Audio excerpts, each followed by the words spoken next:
vendo, minha gente bonita? O assunto é bom, hein? Forte. Estamos vivendo momentos de grande apreensão, porque, mais exatamente aqui no Brasil, nós estamos passando por uma dificuldade muito grande de complementar a população com vacinas. Muita gente não foi vacinada. O Covid, ele faz como fosse uma gangorra, né? Aliás, como um vai e vem, aquele brinquedinho. Vai, parece que vai embora, daqui a pouco ele volta. Volta forte.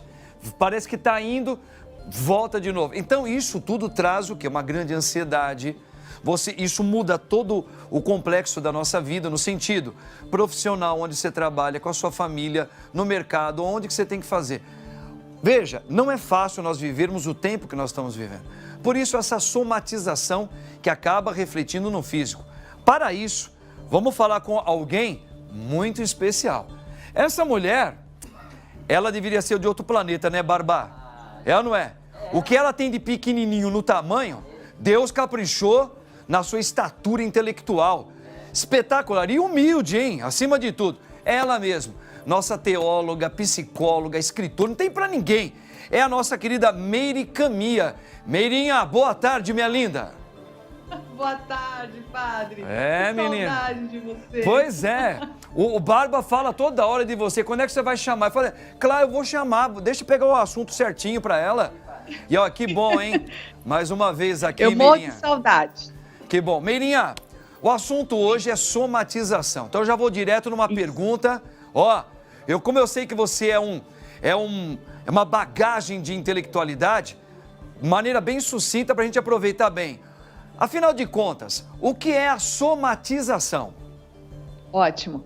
A palavra a psicossomática, ela é um desajuste entre a nossa parte psicológica e a nossa parte biológica. Porque é o seguinte, Freud foi um dos pioneiros aí nessa área, né, da psicossomática aqui no Ocidente, porque ele traz muito essa questão da neurose, do estudo das neuroses, porque eram distúrbios psíquicos com sintomas físicos. Mas os orientais, principalmente os chineses, que são muito conhecidos já por conta da acupuntura e tudo mais, eles já traziam esse conhecimento. Então, por exemplo, as emoções, elas têm uma sede em cada órgão, por exemplo. O coração é a sede da alegria. Então, pessoas que têm problemas cardíacos, normalmente são pessoas que têm pouca alegria na vida, ou estão com sabe aquela sensação de abandono, de rejeição, e o coração fica pequenininho, sabe, padre? A pessoa acaba um relacionamento, aí ela fica brocochô, jururu, o coraçãozinho fica tão pequenininho porque foi abandonado, pronto. O coração sente. Por exemplo, a tristeza, ela, para os orientais, reside no pulmão. E é por isso que quando a gente está muito tristinho, a gente faz assim, ó, a gente não consegue respirar direito. O rim é a sede do medo. Então, por isso que a gente cinge os rins, né, para poder lutar, que é aquela questão, proteja do medo, né? Boa. O fígado, por exemplo, é a sede da raiva. Então, quando a gente fica verde de raiva, né, é a bilis, né, que tem lá na questão do fígado. Então, existe uma harmonia, da mesma forma que a gente tem veias e artérias que levam o sangue o sangue é vida, leva oxigênio para o corpo todo, nós temos caminhos energéticos que, da mesma forma, quando as veias e as artérias são entupidas, a gente vai ter problema nos órgãos, da mesma forma, a questão energética deixa de nutrir. Então, qualquer desequilíbrio, por exemplo, para as pessoas que estão em casa entenderem, uma dor de cabeça, pessoas que têm muita dor de cabeça, o que significa a cabeça, padre? É o nosso juízo. Então, quando você perde o juízo, você fala, tá batendo com a cabeça na parede? Perdeu o juízo, menino, né? Cadê a sua racionalidade? Então, quando você tem dores de cabeça, significa que uma parte sua diz para você, você tem que fazer, e o teu corpo diz, eu não tô com vontade. Por exemplo, pessoas que trabalham num lugar que elas odeiam, elas vão ter dor de cabeça, principalmente na hora de ir para esse trabalho. Sim. Muitas mulheres, padre, quando elas olha só, muitas mulheres, quando elas vão lá namorar o marido, elas têm dor de cabeça. O marido fala assim, poxa, minha mulher toda hora tá com dor de cabeça quando a gente vai deitar. Meu Deus. Não é? Você não escuta isso, padre? Eu não escuto nada disso, não. Mas porque vai. às vezes a mulher... Por que a mulher dá essa desculpa da dor de cabeça, né? Olha, eu já estou resolvendo o assunto aí pro pessoal. Porque às vezes ela diz assim, puxa, é um papel que eu tenho que cumprir como mulher, mas o meu corpo não quer.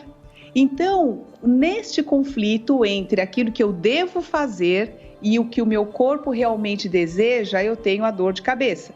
Outro exemplo, pés, problema nos pés. O que são os pés? Eles levam a gente para o futuro. E quando você tem problemas nos pés, significa que existe algo que te prende no passado e que você não quer largar daquilo para você poder ir para o futuro. Então, normalmente, os sintomas físicos relacionados à somatização, eles são sinais.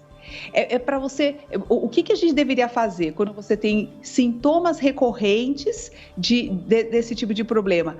É parar de ficar só comprando remédio e investigar a causa. Por exemplo, problemas de coluna. As pessoas que têm problemas de coluna normalmente são autocríticas demais. Elas pegam o problema de todo mundo, botam nas costas e depois não aguenta carregar. Entendeu? E reclama dos outros porque a vida fica pesada. O fardo fica pesado porque está carregando o fardo dos outros. Então são pessoas normalmente que já têm esse caráter. Né? E aí, o que é a coluna? A coluna é a sua sustentação, entendeu? A coluna sustenta o teu corpo. Então, quando você sobrecarrega a coluna, é muita, sabe aquela coisa? Eu tenho que pagar a conta, é filho aqui, filho ali, é muito problema, tá pegando problema de filho, sabe esse tipo de coisa? Então, aí dá problema na coluna. Entende? Então, todas as doenças, quando elas começam a fazer parte do nosso caráter, elas dão alguns indícios que a gente precisa evoluir como ser humano para a gente poder se curar. Perfeitamente. Entende? Só que a gente não olha, né, padre? O que a gente faz? Tá com dor de cabeça? Ao invés de investigar tomando remédio. Conflito, a gente toma remédio. Entendeu? Amortiza aquilo. E aí a gente só vive, eu falo assim, remédio remedia. Sim. Empurra com a barriga, mas não cura. Entendeu? Legal. Olha, Meirinha, espetacular, né? A gente já aguardava algo desse quilate aí de explicação. Já, vou começar a fazer algumas perguntas assim que eu creio que deve ser, que muitas pessoas gostariam de fazer também. O padre está falando aqui sobre um assunto de somatização com a nossa querida Meire, que é maravilhosa. Magrinha também. Ô Meirinha. Oi. Muito bem. Então, eu lembro que, lendo alguns livros, mas isso aí também não é ciência difícil, a maioria das pessoas sabe.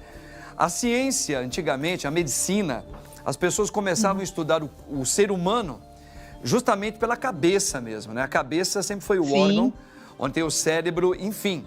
E dali para entender todos o comportamento do restante do corpo, os membros. Então a gente sabe que o poder da mente, o poder que nós temos, ele ainda continua sendo primordial, né?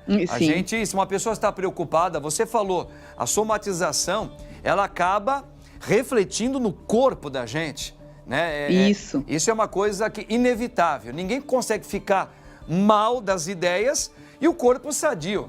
Porque a cabeça, ela é fundamental, né? Agora, a pergunta que muitas pessoas querem fazer. Nos tempos que nós estamos vivendo, que ele é considerado um dos tempos mais difíceis. Vamos falar para nós brasileiros, para nós aqui em São Paulo, mais exatamente, como trabalhar no meio de tudo que nós estamos vendo, ouvindo, ok? Precisando ter que trabalhar, precisando ter que se distrair, fazer ginástica, mas a gente está vendo que o índice de depressão, de as pessoas estarem com síndrome do pânico, aumentou assustadoramente. As pessoas estão com problemas psíquicos gravíssimos. Como trabalhar para que a gente evite essa somatização? Quais seriam os caminhos para a gente poder trabalhar hoje? Nós todos estamos sendo desafiados a sermos responsáveis emocionais. O que significa isso? É criar o paraíso dentro de nós. Ou seja, vamos supor que você seja responsável por cuidar de um jardim de flores. Se alguém chegar lá e querer colocar um lixo ou querer colocar a semente de algum outro tipo de coisa que você não queira, você não vai deixar porque você é o responsável por aquilo, correto? Sim, correto. Só que nós deixamos, padre. Por exemplo, a gente quer um jardim de paz, de harmonia, de coisas bonitas, um jardim de amor, certo? Dentro de nós. Sim. É isso que eu quero paz interna. Só que quando alguém vem e me xinga, me ofende, faz alguma coisa que eu não gosto, eu deixo plantar dentro de mim a semente da amargura, da raiva, da inveja. E ainda, além de deixar plantar, eu ainda rego todo dia, lembrando da ofensa que me fizeram e vou cultivando aquela erva daninha todo dia. Este conflito que não combina com o meu jardim, isso é a sede da ansiedade. A ansiedade, ela vem de um conflito entre aquilo que eu quero e aquilo que eu não tenho. Sim. Então, é sempre um movimento assim. O que é responsabilidade emocional? É eu cuidar do que eu tenho dentro de mim e não permitir que o mundo externo, por pior que ele esteja, não crie o caos dentro de mim. Então, dentro de mim eu tenho ordem. Embora o mundo externo esteja num caos, eu não me permito me tornar o caos junto do caos, você entende? Perfeito. Então, esse discernimento que só vem com a consciência e muita responsabilidade espiritual, inclusive, porque isso tem a ver com uma escolha consciente em orar e vigiar. Então, percebe que qual é o nosso desafio hoje? Ele é espiritual, de você trazer a paz interna para fora. O nosso processo de transformação vai ser de dentro para fora. Não espere que a paz aconteça fora para você alcançar a paz dentro, meus queridos. É de dentro para fora o nosso processo de transformação. E enquanto cada um de nós não fizer esse papel, que é muito simples, é esse que eu falei, é não permitir que a erva daninha venha para o teu jardim, não cultivar esse tipo de coisa. E tem gente, padre, que carrega ofensas desde os 6 anos de idade, sei lá, até hoje, sim, com 50 anos, 60 anos, com aquela árvore imensa que só dá amargura, entende? Como fruto, tá certo? Ainda se queixa de ter aquela árvore de amargura dentro de si. Quer dizer, isso traz doença. A gente já sabe que vários quadros, inclusive de câncer, eles têm a ver com mágoas do passado, não são todos, mas é importante que a gente saiba que alguns traumas emocionais que a gente vai alimentando durante a vida sem perceber, eles podem se tornar, sim, em doenças crônicas. Perfeito, tá? Então, perfeito. A somatização é um processo de cura. Então, não fique com medo de doença. Doença é só um sinal de desequilíbrio. Você tem que, com muita coragem e responsabilidade, olhar para aquilo que é seu. É muito fácil, padre, a gente gostar da gente quando a gente está saudável. Mas é muito difícil a gente não desistir de nós, amar a si mesmo quando você está doente, quando você não está nem conseguindo respirar direito, você não quer ficar lá naquele corpo. Mas o mais difícil é você se amar ainda assim e com muita paciência você não desistir de você. É assumir essa força da vida, entende? Então esse é o processo, padre. Vamos criar a paz dentro de nós. Sim, padre, ainda existe também, só para a gente fazer um fechamento, alguns exercícios, sim, que eu também, como pessoa humana, como um padre, que estudou um pouquinho também a psicologia, diante de tantas informações, a gente ainda tem as nossas dificuldades familiares, pessoais, do trabalho, ainda mais a questão de fora para dentro, que é essa questão da pandemia. Então, por exemplo, talvez hoje, mais do que nunca, você exercitar as informações que vêm a você. Por exemplo, eu não vou ficar, eu vou filtrar o que eu quero ouvir, eu vou filtrar do que eu quero ver e vou filtrar as pessoas também negativas, perfeito, que trazem assuntos só de doença ou de negatividade. Não que eu não vou maltratá-las, mas eu vou falar, olha, hoje não vai dar para a gente conversar. Quer dizer, fugir, desviar disso e procurar se amar, como você falou, dentro de outras perspectivas, para você não somatizar mais ainda os problemas na sua vida. Eu acho que são pontos. Escutar uma boa música, relaxar, sabe? Querer ler um bom livro. Fuja um pouco dessas informações. Ai, fiquei sabendo que essa vacina... Não quero saber de nada. Pronto, vai fazer outra Perfeito. coisa. Então isso aí É fazer essa separação Exatamente. do joio e do trigo. Bom. Me sigam no Instagram, Telegram, YouTube, Meire Camia, tá legal, gente? Maravilha. Meirinha, um beijão no teu coração, Deus abençoe você. Obrigado por mais essa ajuda maravilhosa aí. Deus abençoe. Ai, eu amo. É, Obrigada. Meirinha.